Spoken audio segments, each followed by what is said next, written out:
Sid. Your new companion appears much more formidable than your uncle. Should I be worried? You haven't been introduced. Jill, Clive has told me much about you. All lies, I'm sure. Your Stolas said that Dalamil has a bandit problem. Indeed. Although, you're a little late. They left with our food and guild days ago. Any idea where they went? The desert's a big place. Your guess is as good as mine. But the fact is, I have more immediate concerns. What did you say to me? What did you say? As if by magic. Let's just say we've yet to reach a consensus about how to solve Dalamil's little problem. And at this rate, it won't be the actions of the bandits which prove to be our undoing. It will be our own. Now, I've tried reasoning with the dissenting parties, but even the Desert Hare has limits. Perhaps we could talk to them. What makes you think they'll listen to us? What makes you think they won't? She makes a fair point, Sid. And you won't have wasted much of your precious time if you fail. They're just across the courtyard.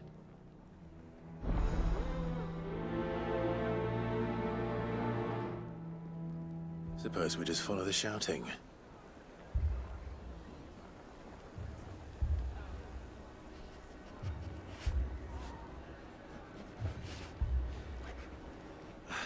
They're both as stubborn as the lover's pox, and every bit as irritating. The more one insists on their proposed plan of action, the more the other rails against it. Oh, they've successfully split the town asunder just when we should be standing as one.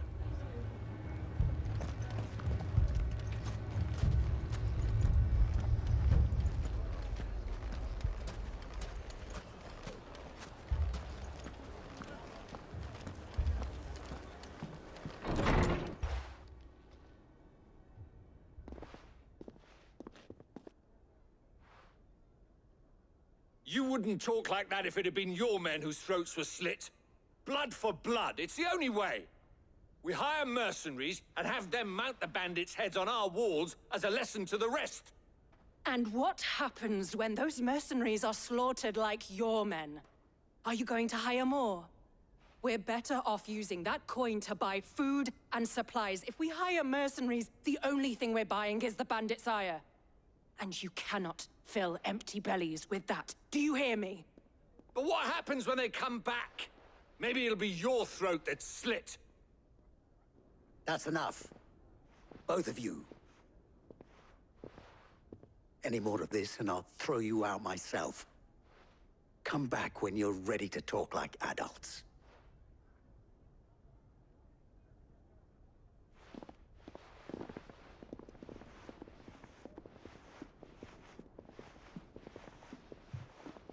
Victor. What's he doing here?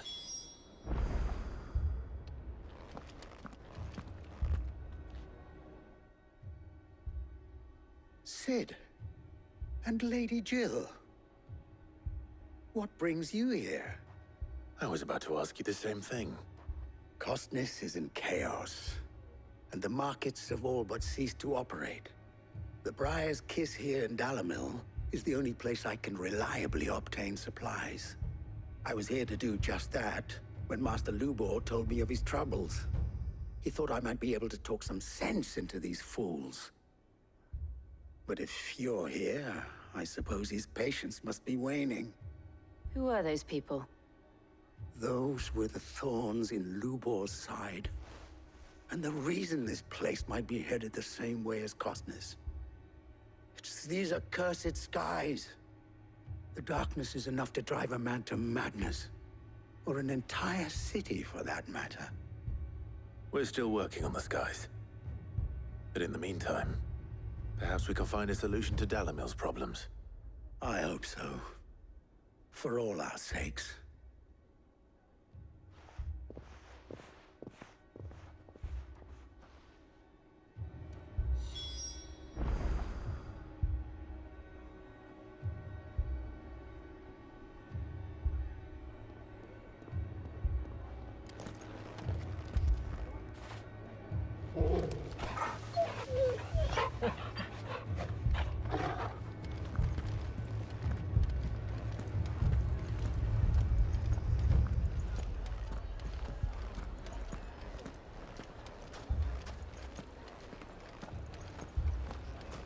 bastard. Couldn't run because of the weight of his load. Still, better a branded than one of us.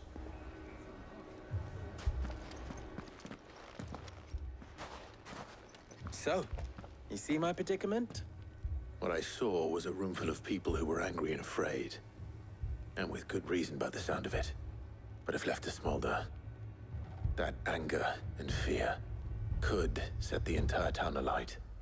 My thoughts exactly. What to do? Both sides wish to protect their homes and livelihoods, if only they could agree on how. But as long as they are divided, we are vulnerable. And if there's one thing bandits like, it's an easy target. What would Sid the Outlaw suggest? Well, if it were my namesake,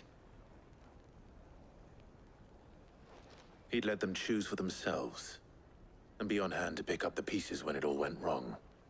That sounds like a recipe for disaster. A recipe for disaster is precisely what it is. But perhaps that realization would be enough to make them question the ingredients. While it's plain neither Conrad nor Natalie will countenance the other's proposal, it may still be possible to make them doubt their own. Before presenting them with a third option. And that would be? To pool our resources and save the city ourselves. Why fight each other? When all that fear and anger can be directed at the bandits. It appears we have a plan of action. Victor, pay Conrad a visit. See if you can't convince him of his folly. I'll speak with Natalie. As you wish.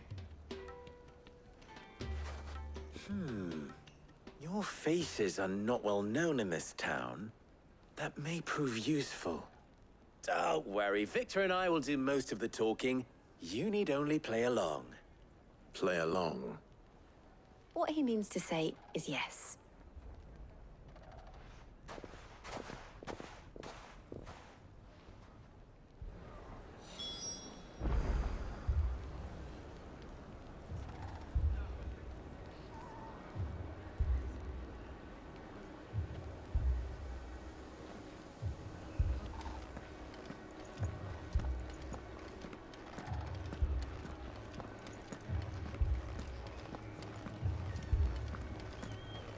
If you're wondering why Dalimil's in such a sorry state, you can blame the bandits.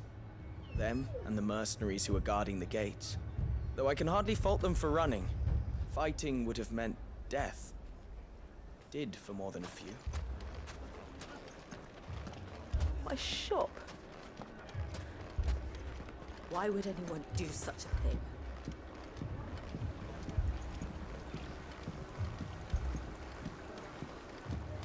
If I had my pickaxe, I would... Don't get yourself worked up.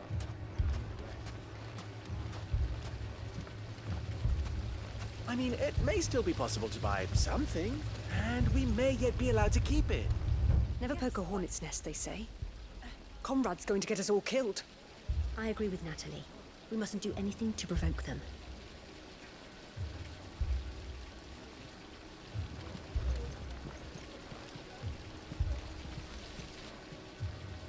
Ah, here he is now.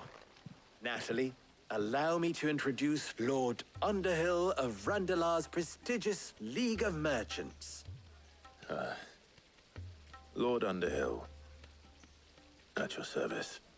Underhill. I was just telling the good lady of our conversation, my lord, and how you were lamenting the state of the capital's stores. Lubor says that not only are the granaries almost empty, but that war and the Blight mean this season's harvest won't be enough to fill them for winter. Indeed, certainly that is the case. The nobles in the capital are buying up the city's stocks of barley and wine, driving the prices higher than most commoners can afford.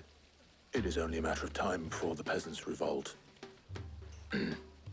It is worse than I thought. If what Lord Underhill says is true, I fear we have little hope of supplementing our stores, meager though they regrettably are. And while I applaud your endeavors to dissuade our more bellicose citizens from seeking vengeance, I sense Conrad is not wrong in his assessment of the bandits' likely return. Which means that now, more than ever, we will need to secure what little we still have. Food, weapons, herbs, everything. If our humble town is to endure not only this hardship, but those that are certain to follow, we must stand united. All right. If it will help to protect my home, I'll do it. But you needn't have gone through this charade.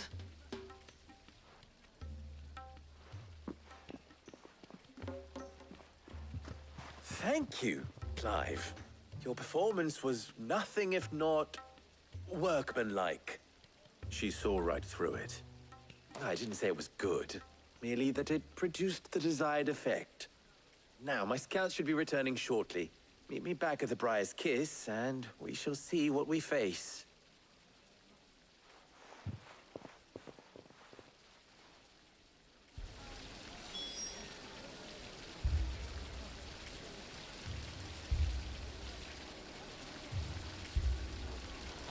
It appears I have no choice but to do what little I can to defend what little we have.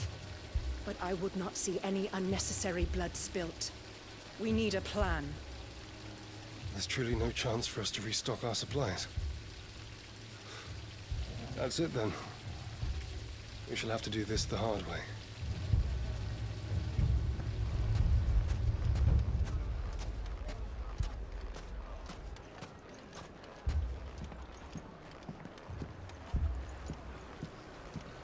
Mummy, I'm scared.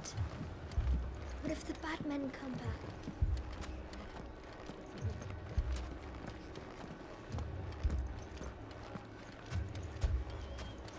Oh, I'm ruined.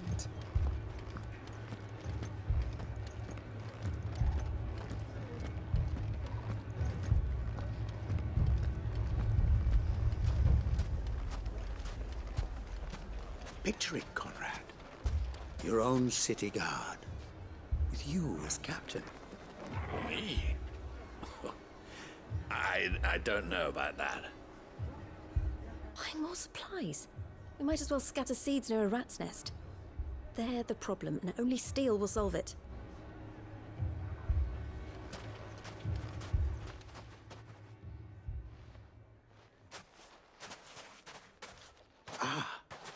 Here she is. The Lady of the Spear herself. Conrad, may I introduce you to Jane, commander of the Red Wings, the oldest mercenary guild in the Free Cities. A pleasure, my lady. The pleasure is all mine. As I told you, I summoned the commander here from Canver to inquire about a contract. Victor says you told him no. That there aren't any men left to hire. Is that true? True as the crystals cracked. Nobles came and claimed every last one worth his salt. And not just from us Red Wings. You know of the 7 high houses. There must be 2 swords assigned each one. Granted, we have a few boys left. If it's boys you're looking for. Well, Conrad, are you saying that Dalamel's finest cannot defend this town better than a gaggle of unblooded striplings? That a band of beardless youths could better avenge the deaths of your brave men than you yourselves? Absolutely not. We'll show those bastards who they're dealing with.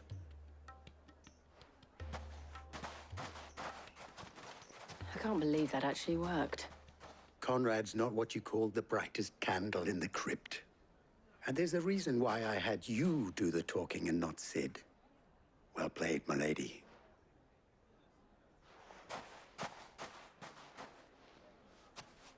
I'm not convinced our roles in this ruse were entirely necessary. I don't know. Conrad seemed quite taken with you. I wonder if Conrad has the right of it. We always called on sellswords and the men of the rock to guard our gates before. We don't have enough blades to arm everyone, nor enough physicers to heal the injured. I don't know if we can do this alone.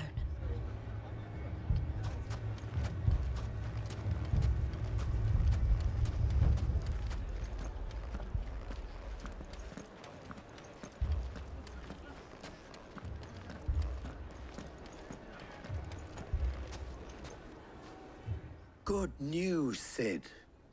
Both Conrad and Natalie have somewhat gracefully accepted their new roles. With time, they may even learn to. Time no longer appears to be the luxury it was before lunch. I take it your scouts found the bandits. Technically, it would be the bandits who found my scouts. It appears they march for Dalimil as we speak. All of them. You're not serious. They don't just want food, they want the whole damn town.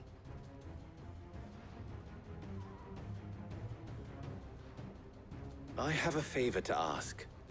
I'm told the bandits march in two groups, one from the south and one from the desert, in a move doubtless intended to stretch our already gossamer-thin defenses. Very well. Jill and I will meet those from the desert. But what of the rest? The rest, my friend, the city shall fight. Together.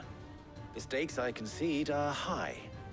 But if this does not unite Dalimil, nothing will. That is a lot of faith to put into those who had their hands around each other's throats but a moment ago.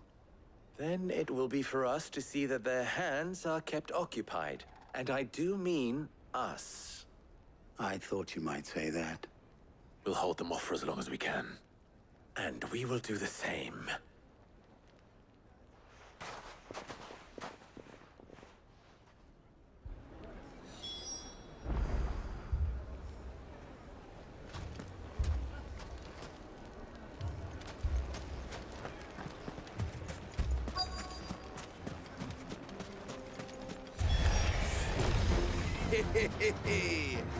No women folk have come to welcome us.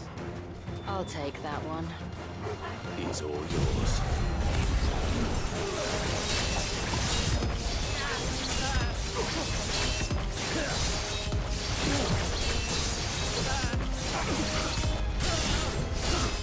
All yours, Torgal.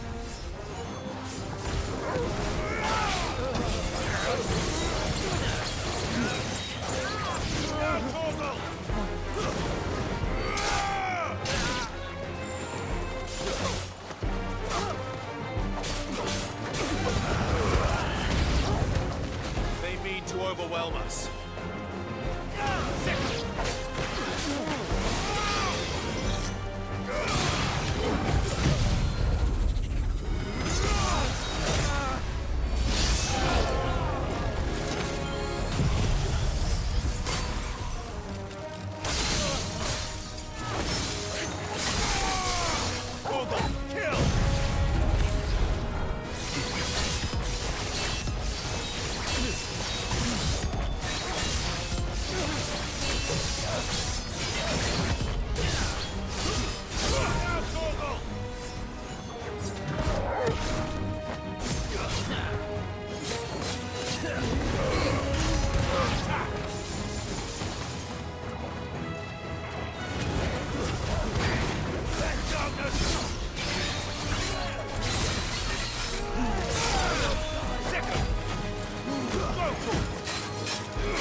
The townspeople. Could they have held out?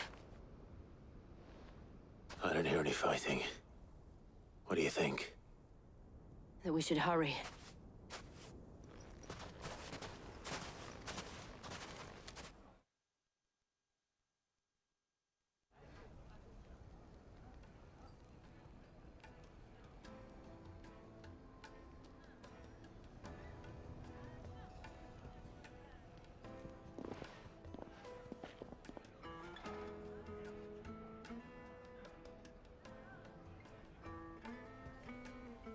Natalie, I owe you an apology. You did well out there. The inn would have been lost had you not held the line. Without you, there would have been no line to hold. You saved us, Conrad. You saved Dalimil. We all saved Dalimil.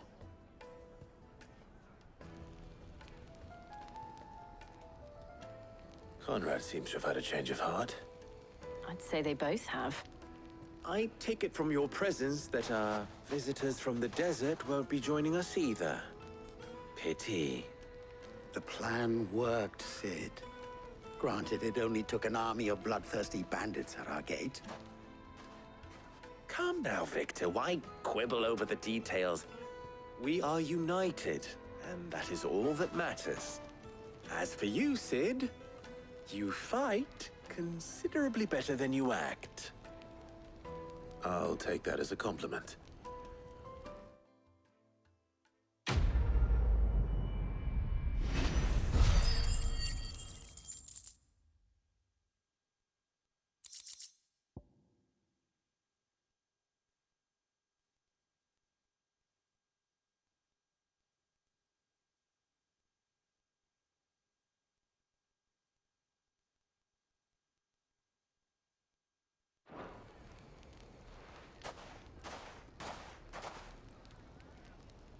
Our friends seem to have things under control.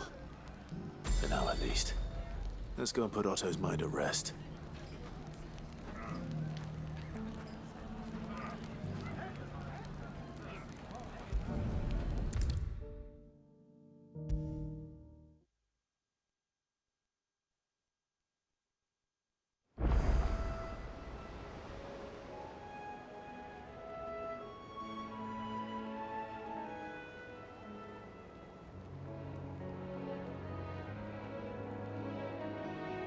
Was wondering when you turn up. Hellos from all our friends thanking you for your timely intervention. How is it you always manage to arrive at just the right moment? Luck, I suppose. Any word on the rest of the realm? Let's see. Storm's still crying out for mother crystals. The nations are still in chaos. And the skies are still the color of a kick in the kidneys 2 days on. So... Right. Clive, we knew this was going to happen. Well, not the bleeding skies part, but you take my point. Now's not the time to second-guess yourself. Now's the time to visit the infirmary. Talia says your brother's awake. Thank you, Otto.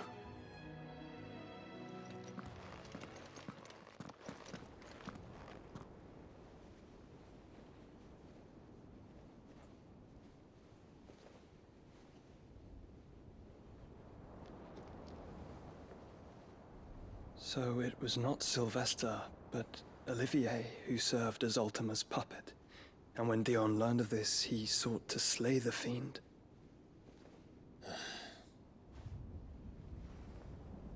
Only for his father to take the spear that would have freed him. Enough to drive a man to madness. Small wonder he hasn't stirred. I would be afraid to wake. Had I but reached out to him sooner, warned him of the threat Ultima posed. But now, both an empire and her prince lie broken. Joshua, what do you know of Ultima?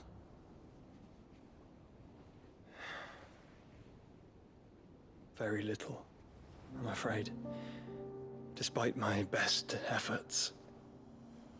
18 years ago, as I lay buried beneath the rubble of Phoenix Gate, 'twas not death who came for me, but another.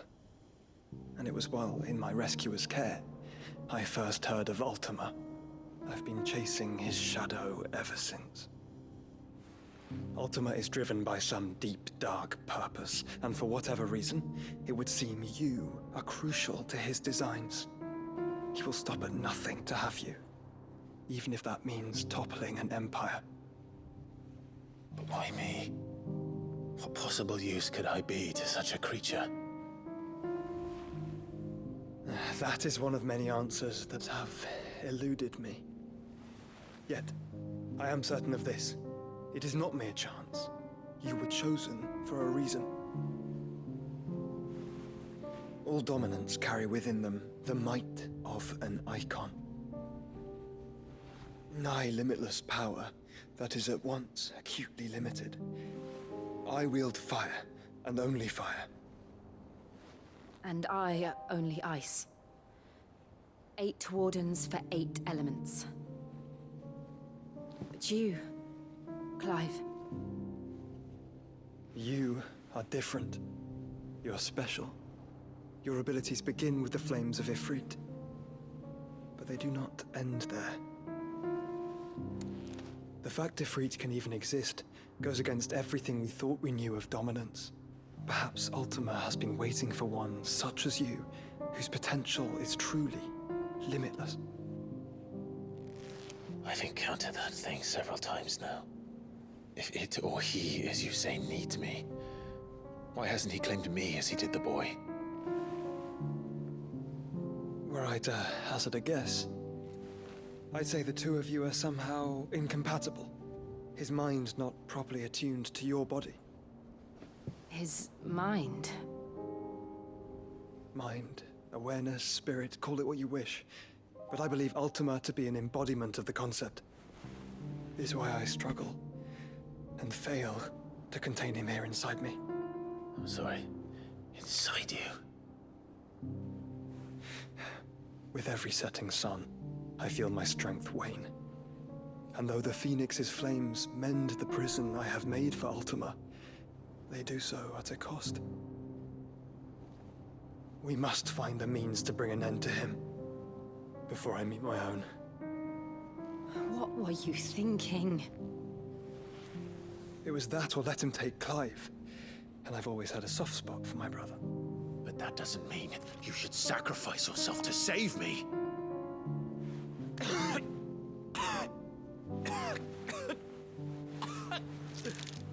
Joshua. Clive, it's Gav.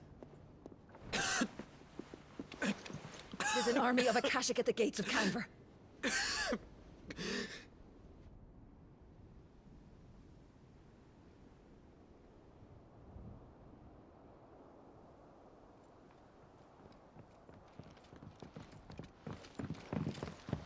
Well, what's the short of it? Tyre told you. The capital of the Free Cities is under siege by an army of monstrosities. The City Guard are doing their best to stem the tide, but numbers ain't on their side. What of Lord Byron and Mid? Were they able to escape? No, but they're all right for now. They're hiding with Gav at midship. We have to get them out of there. And we shall. Otto, prepare a Stolas. Tell Gav to stay exactly where he is. Understood. Vivian, what's the swiftest route to the Free Cities? That sounds like a question for the map. Look here. This road, through Tabor, should provide the least trouble. Good. What a coincidence. Tabor is exactly where I'm bound. Joshua, bed is where you should be bound. You don't think I told him the exact same thing? Were Tyre not such a talented healer, I would surely have been inclined to agree. But, thanks to her ministrations, I feel I may safely rejoin my attendant, who is to wait for me in Tabor if we became separated. All right, we travel together. Clive! If he stays close to me, he'll be fine. Thank you, brother. I'll look after him.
My attendant was with me in the Dominion before I primed. She would have watched the battle unfold and witnessed its outcome. I trust you'll be waiting for me in Tabor, where I can finally introduce you. You know how I feel about this, but your brother's stubbornness knows no bounds. I'm starting to think it runs in the family.